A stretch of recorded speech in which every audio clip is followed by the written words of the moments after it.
de l'éco-tremplin, de l'éco-tremplin Radio Mont-Blanc que nous organisons pour mettre en avant justement les actions écologiques qui sont mises en place dans les diverses entreprises de notre localité, de notre belle région des Pays de Savoie, et notamment pour l'économie aussi. On va en parler encore une nouvelle fois ce matin pour Émilie Capri de l'entreprise Capri qui est à Saint-Pierre-en-Faucigny et qui font les trophées justement de l'éco-tremplin ensemble. Oui, exactement. Bonjour Émilie Capri. Bonjour. Bonjour. Alors justement, Capri, il y en a peut-être qui l'ont vu en passant, mais qu'est-ce que vous faites exactement ? Alors en fait, Capri, on est une entreprise familiale qui existe depuis 55 ans.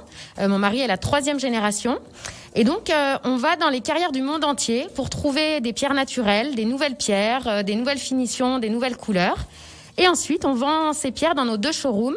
Donc, que vous soyez particulier ou professionnel, vous pouvez venir acheter de la pierre pour votre intérieur ou pour votre extérieur. Et ils se situent où ces showrooms ? Alors, on a un showroom à Saint-Pierre-en-Faucigny et on a un 2e showroom en Suisse, dans le canton du Valais, à Ardon. Alors, François le disait, Capri est partenaire de l'éco-tremplin Radio Mont-Blanc.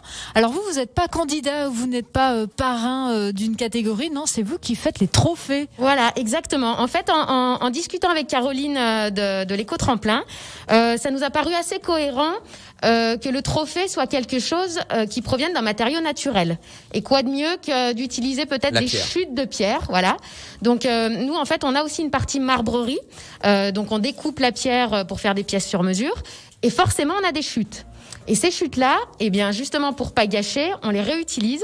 Et là, on va essayer de vous créer des trophées avec des chutes de pierre qui seront le moins possible transformées pour rester donc ces trophées sont pas encore vraiment faits. Là, vous êtes en train d'élaborer un peu à quoi ils vont ressembler. D'accord. On élabore le design et ils seront tous différents parce que forcément, la pierre naturelle, chaque pièce est différente. Bon, pour un trophée, c'est quand même mieux de prendre de la pierre recyclée plutôt que du carton. Du carton recyclé, ça aurait eu si tu veux que ça dure un petit peu. Voilà, que c'est quand même un trophée. C'est quand même le trophée de l'éco-tremplin, s'il vous plaît. Alors justement, vous prendre des chutes de pierre avec Capri, c'est une démarche qui est écologique, qui se veut justement zéro déchet, on peut dire ça. C'est un engagement que vous avez, vous, chez Capri ? Alors ça fait partie d'un des engagements que l'on a chez Capri. Capri, en fait, donc comme je vous ai dit, on va chercher nos pierres dans le monde entier. Et un des principaux engagements que l'on prend avec le développement durable, c'est concernant le transport. Il faut savoir que on importe énormément de pierres par container maritime. Et en fait, on a fait un choix depuis de nombreuses années d'avoir un transport multimodal. C'est-à-dire que quand on achète des pierres à l'autre bout du monde, on les fait venir par container maritime jusqu'au port de Fos. Ensuite, au port de Fos, on prend soit un train, soit une barge pour arriver jusqu'à Lyon. Et au final, nos camions font à peine 200 km pour être livrés jusqu'à Saint-Pierre-en-Faucigny. Donc l'émission en CO2 est vraiment limitée au maximum pour justement protéger tout ça. Oui, parce que justement, vous disiez, oui, on va à l'autre bout du monde pour récupérer des pierres, mais on en a besoin en fait. Toutes les pierres ne sont pas disponibles dans le massif du Mont-Blanc. Exactement. Ou à côté. Tout le monde souvent nous demande, mais pourquoi vous allez à l'autre bout du monde ? Mais parce qu'en fait, le phénomène géologique, il apparaît qu'une seule fois. Donc, si la carrière se trouve en Amérique du Sud, elle se trouvera pas ailleurs dans le monde. Donc, en fait, on est vraiment dépendant du lieu de l'extraction. Et donc, c'est pour ça qu'on est aux 4 coins du monde.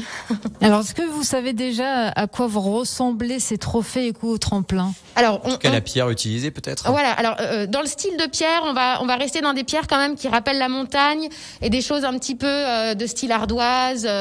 Voilà, dans des teintes un peu gris vert qui sont proches de chez nous, gris bleuté.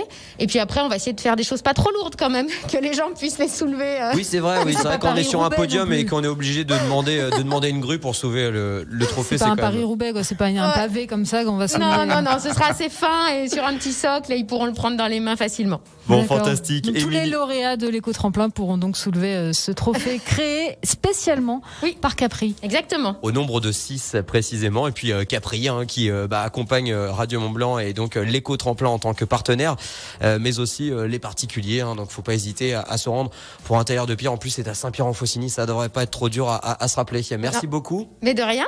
Merci Émilie Capri d'être venue donc nous expliquer un petit peu tout cela dans la matinale des Super Leftos. On vous souhaite bon vent et bonne route pour la suite. Merci, à bientôt. Et Merci on se retrouve donc pour la cérémonie de l'éco-tremplin. Radio Mont-Blanc vous communiquera évidemment les dates en temps et en heure. D'ici là, il y aura bien d'autres épisodes autour de l'éco-tremplin Radio Mont-Blanc. On vous tiendra informé.